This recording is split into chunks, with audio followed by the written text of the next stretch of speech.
In today's video, we are going to show you how to buy pre-sale tickets on SeatGeek so you can grab seats early before they sell out.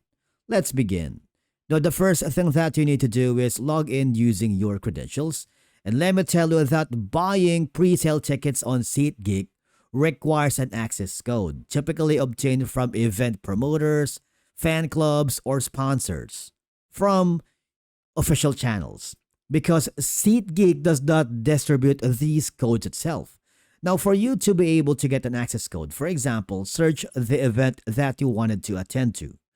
Now, in my case, I'm just gonna select the BTS, and their concert is gonna happen on August 1st, which is kind of too long. Now, you wanna make sure before you can access codes for the pre-sale inventory, they are shown before public sales.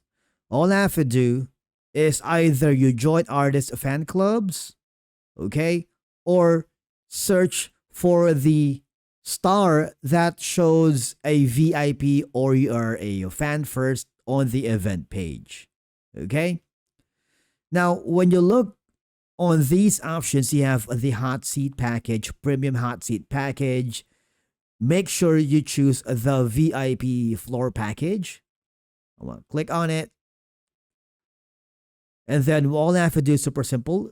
This is going to be the cheapest out of the pre-sale tickets on BTS concert happening on these dates. Click the VIP package. All right, so all I have to do is super simple. Click the continue button. Now you need to provide your phone number before you can continue. Now, since you are trying to buy a pre-sale ticket, my suggestion to you is use the access code or add a promo code if you want. For example, let's put in BTS right here.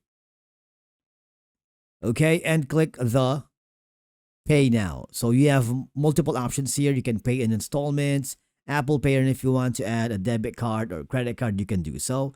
And click the pay now. Now, once you enter the code, as it unlocks separate inventory, ensure the code matches the event date, time, and contact SeatGeek support if there's an issue using that code. Alright? And basically, that's it for today's video on how to buy pre-sale tickets on SeatGeek. Thank you so much for watching. We will see you again in the next video.